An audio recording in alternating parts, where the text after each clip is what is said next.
it's hard to be somewhere where you know they don't want you there. You know, and you got to go in there and put on this front and act like you're just so happy. And regardless, we all make money. We all make a ton of money. That's not what it's about. I can't even be competitive anymore. Somebody in my shoes, that's the hardest part. Are you hoping for a trade? Yeah. Honestly. Have you expressed that to them?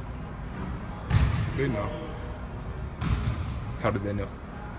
I mean, they don't want me to, so they obviously know.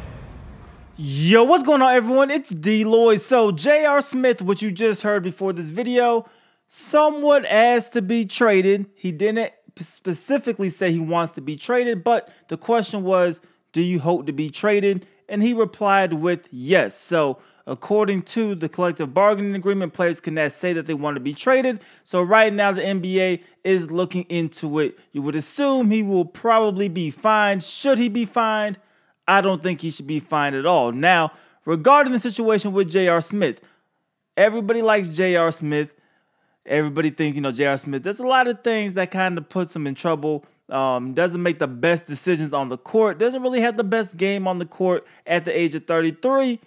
But I'm kind of on J.R. Smith's side. Now, if you don't know exactly what is going on, what is happening is essentially the Cleveland Cavaliers are tanking.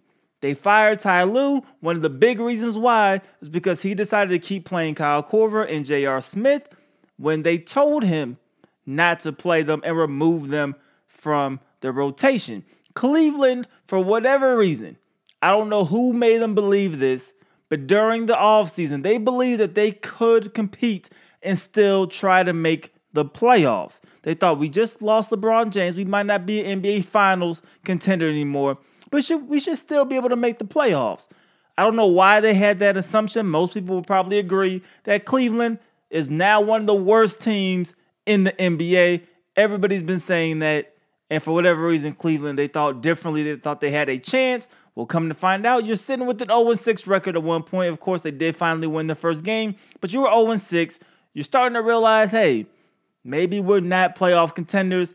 Maybe we need to go ahead and just tank this season and try to rebuild for the future. They told Ty Lue that. He wanted to keep playing his vets. He ended up being fired. They told J.R. Smith that you are not going to be in the rotation anymore. And now he is asking for a trade. We know that Kyle Korver has been being shopped around for about a week and a half now. They've been shopping around Kyle Korver, trying to fill out what they could get in return. Of course, none of these guys are going to bring you a ton of value back, especially J.R. Smith. I think Kyle Korver is more tradable than J.R. Smith. J.R. Smith is making $14.7 million this season.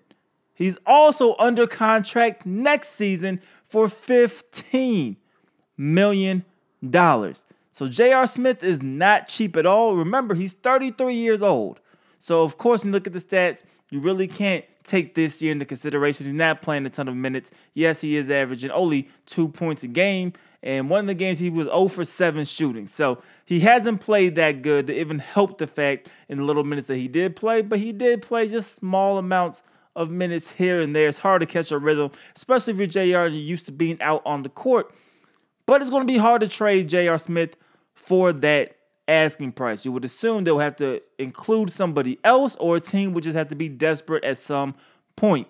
Regardless, we know this Cleveland team is going to be torn down. Kyle Korver will probably be the first one traded.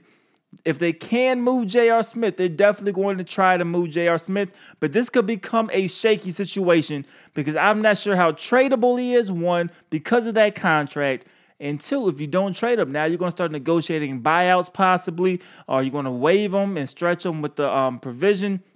What are you going to do? That's something Cleveland has to figure out. I said this before, I'm going to say this again. Kevin Love, he can't be traded until January 23rd, but do not expect Kevin Love on the roster past the NBA trade deadline. I think they're going to completely blow this thing up, try to get as young as possible, trying to get some type of draft picks.